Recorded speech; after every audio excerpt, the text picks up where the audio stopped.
감사한 내용을 잠깐 나누면요. 어제 성탄 축하의 밤이 영화부부터 면류관부까지 모든 부서가 발표를 했는데, 올해 컨셉은 모든 지체가 하나님의 선물이다, 그런 개념 같았어요. 그래서 거의 구성원들이 다 나오는 컨셉을 가진 것이 너무 보기 좋았습니다. 잘하셨고요. 다시 한번 감사를 드립니다.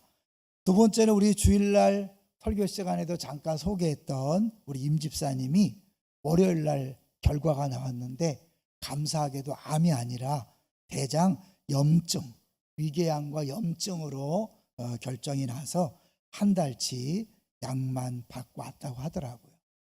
암 걸려도 괜찮다, 감사하다, 그 간증 기억하시죠?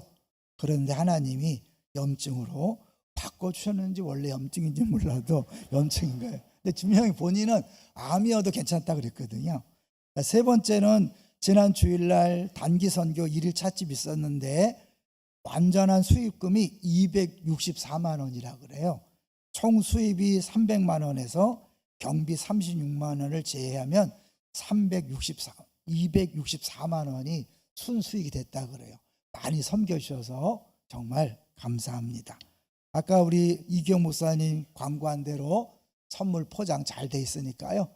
560개랍니다. 560개 딱 눈치 보시고 나 갖고 싶다, 얼마든지 드릴 수 있습니다. 한 사람이 2개 이상 가져가지 마시고 부부는 하나씩만 가져가셔도 충분할 것 같아요. 애들은 다 가져가시면 될 것 같습니다. 자, 이제 오늘 제목을 같이 보도록 하겠습니다. 오늘 제목은 나는 빛으로 왔다. 어제 저녁에는 생명의 빛이었죠. 시리즈 설교입니다. 어제 제가 보여드렸던 2가지의 그림 기억나시나요? 조명탄 기억나시나요? 대부분 안 나오신 분이라서. 두 번째는 바퀴벌레. 그렇죠? 근데 이제 오늘 이 빛에 대해서 하면서 하나 더 보여드리려고 그래요. 어느 그 외국의 마을 이야기인데요. 햇빛이 1년 중에 몇 개월 동안은 하나도 안 들어오는 거예요. 그래서 어떤 조치를 취했나 한번 보겠습니다. 외국 마을의 노르웨이의 리우칸 마을인데요.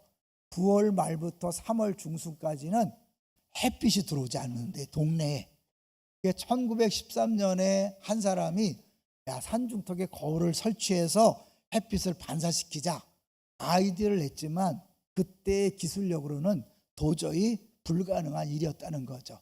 그런데 이제 최근에 그 당시에 하도 그렇게 했는데 불가능하니까 사람들이 햇빛을 못 쐬면 위험하대요. 그래서 케이블카를 설치해서 6개월 동안은 이제 잠깐 올라가서 햇빛 쬐고 내려오고 그랬다는 거예요.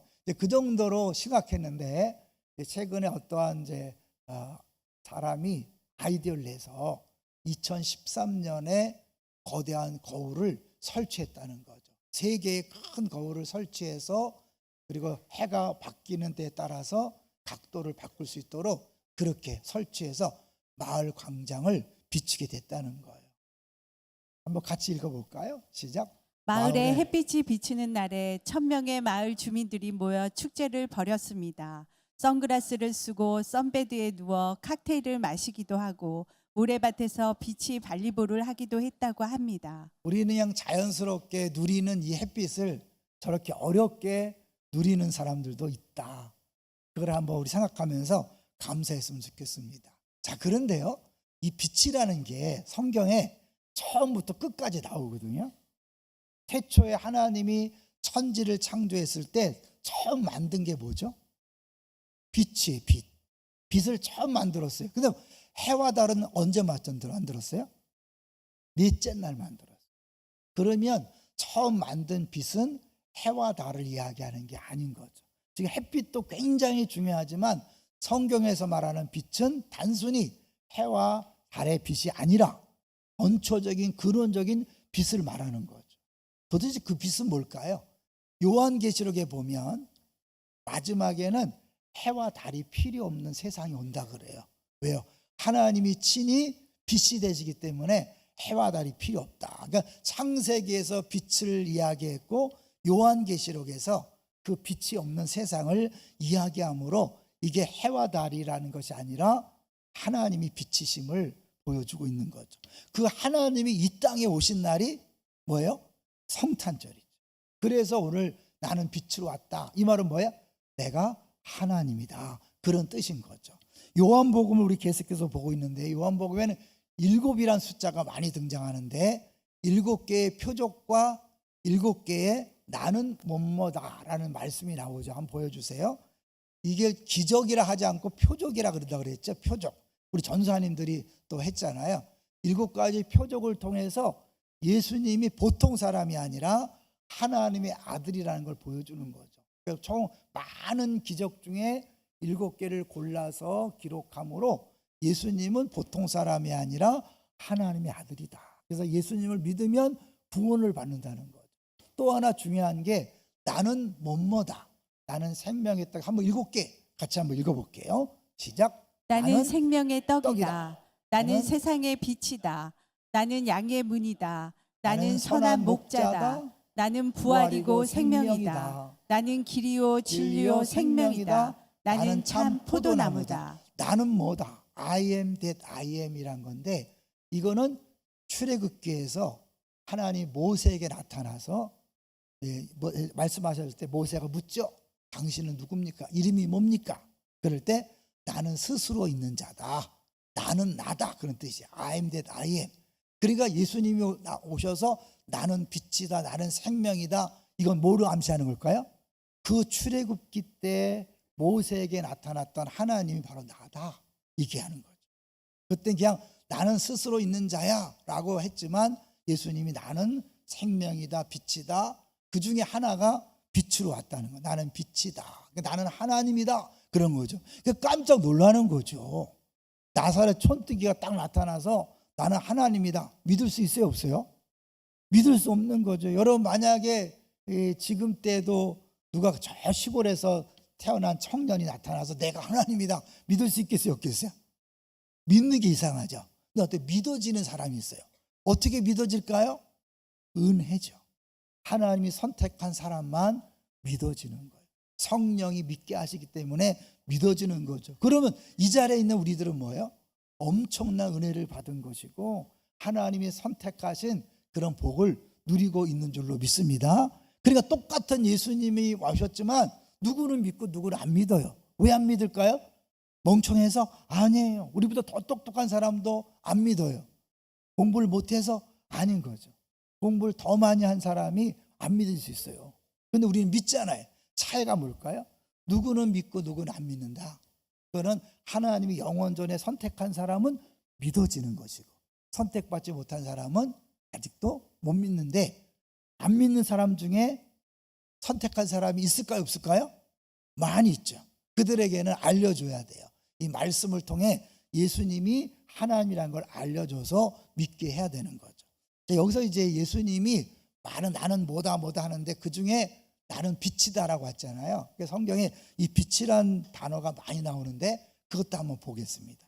세 번째 박스를 보여주시면 1장에 빛에 대해서 계속 얘기하고 3장에도 나오고 5장에도 8장에도 특별히 8장에서 그 다음에 9장, 11장, 12장 오늘 우리가 읽었던 이 12장에도 빛에 대해서 얘기하는데 사실 요한복음에 제일 많이 나오는 단어는 뭘까요? 제일 많이 나오는 단어?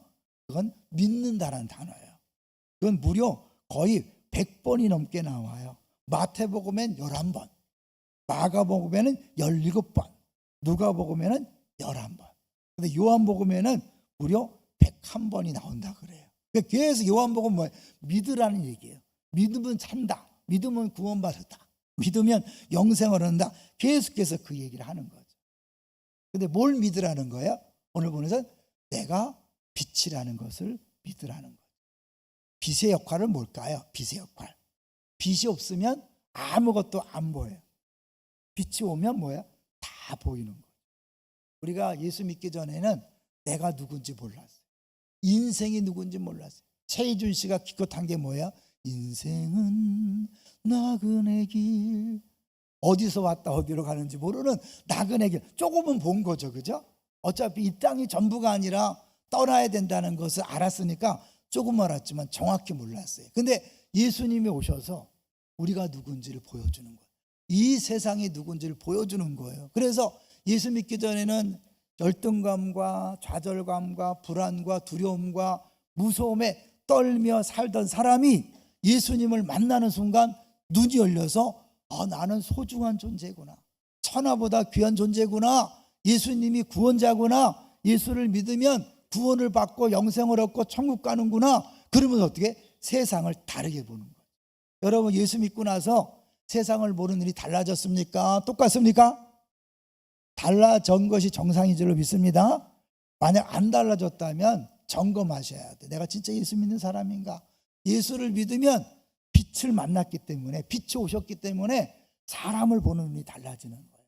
세상을 보는 눈이 달라지는 거예요. 그래서 아름답지 않았던 것이 아름답게 보이고 사람들이 다 소중하게 보이는, 그것이 빛을 만난 사람, 빛을 믿는 사람의 모습인 거죠. 세상 사람도 좀 자기가 빛을 알고 있다고 그래요. 근데 그건 기껏해야 막 등불에 불과한 거예요. 등불. 여러분, 동굴에서는 등불이 필요하죠, 그죠?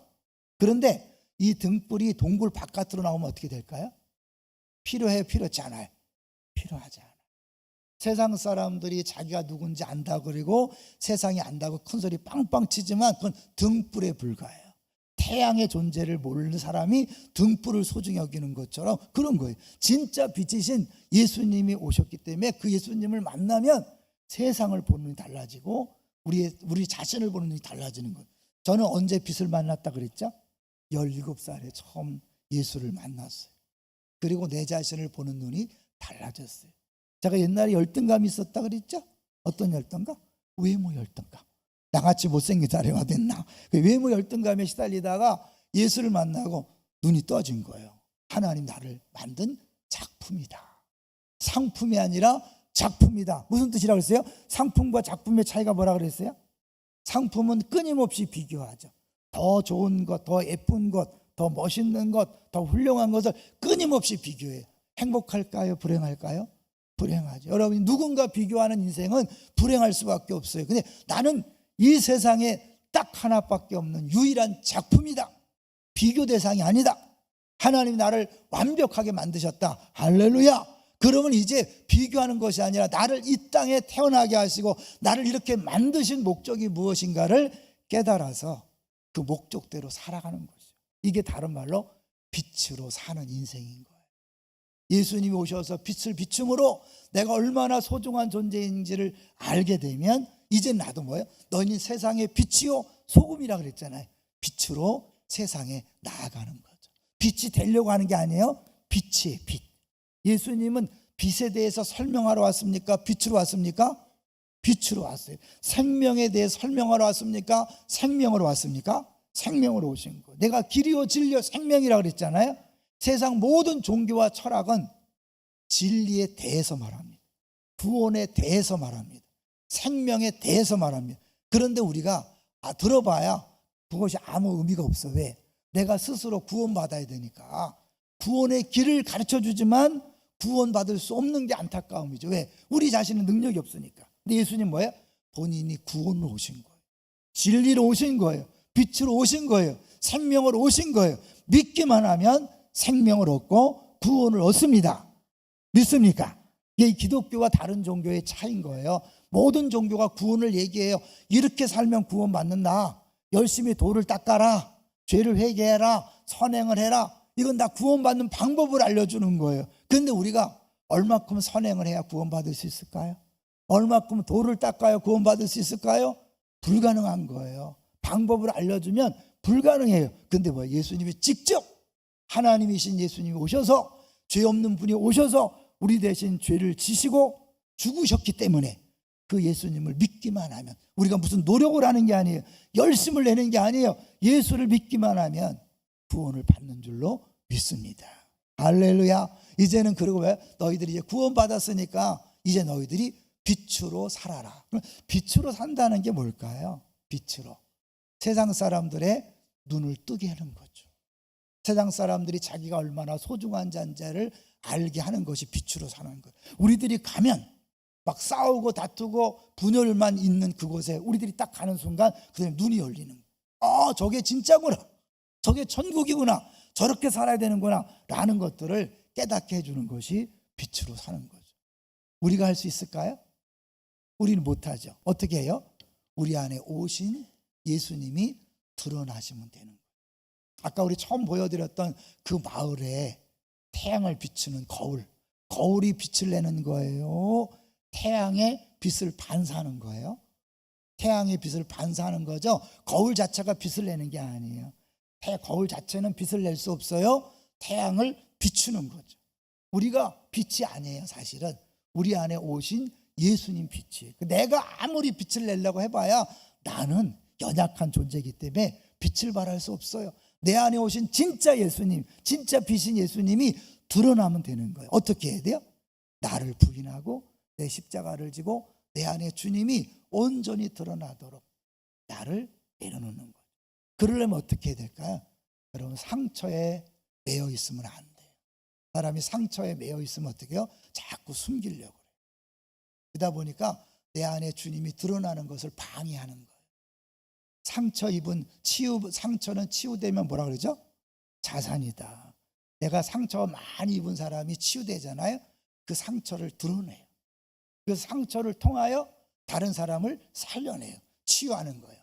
이것은 이 많은 사람들이 그런 걸 보여주는데, 제가 이제 새롭게 하소서에서 지난주 월요일 이틀 전이죠. 새롭게 하소서를 들으면서 오늘 한번 같이 나눴으면 좋겠어요. 이 서상복 목사님이라는 분이 있는데 할아버지가 문둥병에 걸렸어요. 그래서 산속에 거의 이제 들어가서 살면서 엄마는 도망가고 아버지도 도망가고 할아버지와 둘이 사는 거예요. 문둥병에 걸린 할아버지라. 그런데 그 늑대들이 내려와서 같이 살았어. 몇 년 동안. 이 사람이 늑대 소년처럼 산 거예요. 근데 그 정도였어요. 그런데 주변에 많은 어떻게 섬김과 사랑을 통해서 이분이 이제 변화되고 잘 자라서 학교 선생님이 된 거예요. 중요한 거, 학교 선생님이 되었는데 어느 날 이거 뭐죠? 그 ADHD 아시죠? ADHD 많잖아요. 이 수업을 하려고 그러는데 어떤 애가 막 뛰어나오더니 선생님을 똥침을 빡 줬다는 거예요. 아픈데 놀라고 딱 쳐다보니까 하나를 딱 보는 순간 얘가 아빠가 없는 애구나. 자기도 그 할아버지와 살면서 아빠 없는 인생을 살아왔기 때문에 딱 보는 순간 아빠가 없는 애는 한 거예요. 그리고 상처가 그런 유익이 있는 거예요. 그런데 상처도 아빠도 없는 데다가 ADHD구나. 심각하구나. 그러면 내가 아빠가 되어줘야 되겠다. 그런 마음이 순간적으로 들더라는 거예요. 누가 주신 마음이겠어요? 성령께서 주신 마음이겠어요. 그래서 그랬대요. 야, 내가 한 번 더 똥침 놓게 해줄까? 똥침을 할까? 그랬더니 좋다 그러더니 자, 정식으로 한번 해보자. 그러고 딱 됐대요. 얘가 ADHD니까 살살한 게 아니라 있는 힘을 다해서 몇 배로 빵 찔렀다는 거야. 무지무지 아팠대요. 피나는 걸 확인하지 않았지만 피날 정도로 아팠다는 거예요.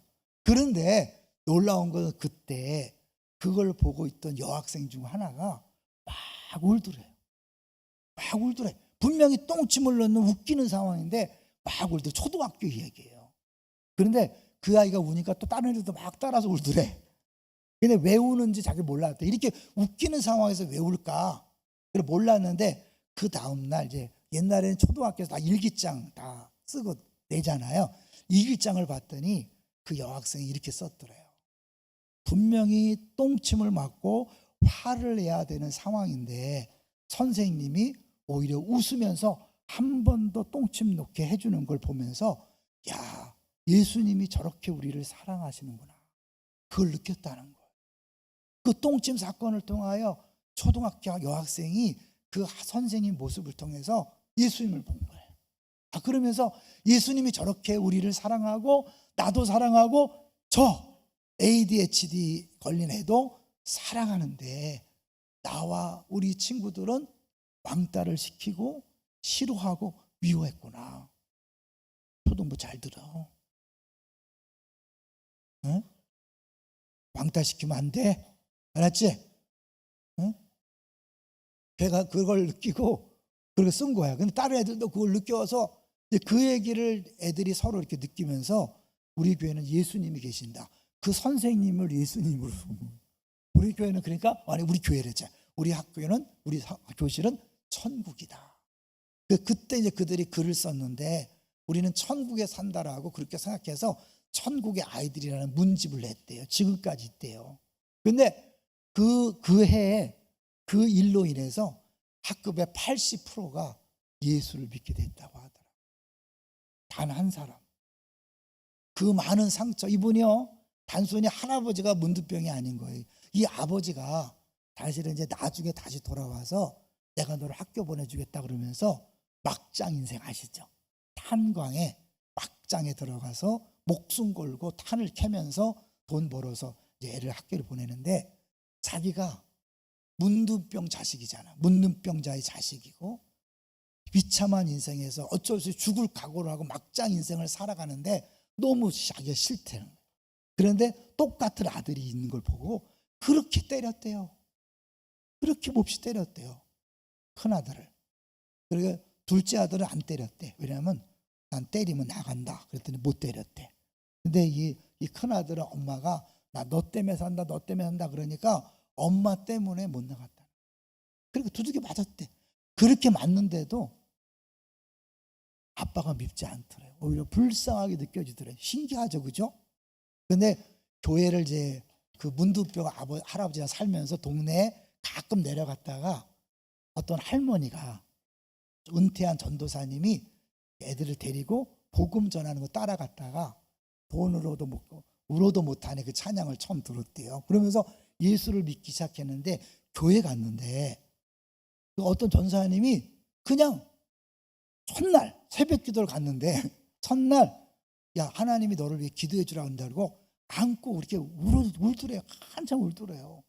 그리고 나서는 갑자기 그 교회 그 황복이 안아주기 프로젝트 해갖고 매일 한 명씩 새벽에 안아주는 그걸 했다는 거예요. 그러니까 하나님이 놀라운게 하신 거죠. 그렇게 할아버지가 문두병이고 아버지는 막 그러고 엄마도 그러니까 신기하게 그런 사랑을 부어줘서 엄청난 상처투성일 것 같은데 상처받지 않고 오히려 이렇게 잘 자랐다는 거예요. 그리고 초등학교에서 이제 거의 28년을 그런 식으로 아이들을 대해서 애들이 많이 변했다는 거예요. 심지어잖아요. 그 원더걸스의 선미 알아요? 원더걸스의 선미? 그 선미가 간증했잖아요. 자기 얘기했잖아요. 그래도 엄마도 정신병자고 뭐 이러면서 했잖아요. 근데 그 아이가 정교 회장을 나가겠다고 하더래요. 괜찮냐? 그럼 정교 회장 나가려면 돈 있어야 된다는 거 아니요? 근데 얘가 나간다 그랬을 때 선생님이 그래 나가자, 나가보자. 그리고는 하고 나가서 뭐 내가 정교 회장 되면 뭐 청소하고 뭐 하고 이딴 거 하지 말자. 재미없다. 노래하자. 노래를 막 춤을 추고 한 다음에 마지막에 선미입니다. 딱 끝냈대. 4학년 애들이 몰표를 줘갖고 정교회장이 됐대잖아.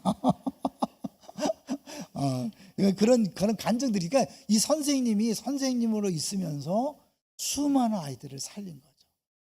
이게 빛으로 사는 인생입니다. 따지고 보면 이 선생님보다 더 험악한 인생을 사신 분들도 있을지 몰라요. 하나님이 우리를 그런 험악한 인생을 살게 하신 데는 또 다른 목적이 있는 거죠. 이분이 뭐예요? 자기가 아빠가 없는 그 삶을 살았기 때문에 ADHD를 딱 보는 순간 애를 내가 아빠가 없구나. 내가 아빠가 되어줘야지. 똥침 한번 더 나. 그리고 나서 애들이 달라지는데요. ADHD가 치료됐다는 거예요. 칭찬 프로젝트를 통해서 칭찬해갖고 걔가 변화돼 3개월 만에. 그러니까 그래서 의도적으로 자기는 ADHD 어려운 애들을 보내달라고 해서 그 아이들을 섬겼다고 하더라고요. 이게 빛으로 사는 인생입니다. 우리는 할 수 있을까요? 난 못해. 우리가 하는 게 아니라 내 안에 예수님이 하시는 것이요 성령님이 하시면 되는 줄로 믿습니다. 이 성탄절에 빛으로 오신 예수님, 여러분 자신의 환경과 조건과 환경을 보면서 좌절하고 절망하지 마세요. 그 환경과 조건이 여러분을 더 빛을 발하게 하는 통로가 될 줄로 믿습니다. 여러분이 속한 가정, 직장, 사업장, 동네, 공동체에서 빛으로 오신 예수님, 그 그 예수님이 나를 통해 드러나게 하심으로 사람들이 눈을 떠서 자기가 얼마나 소중한 존재를 알고 이 세상이 얼마나 행복한 세상인지를 깨닫게 되는 아름다운 통로가 되기로 결단하는 이 성탄절이 되시기를 주의 이름으로 축원합니다.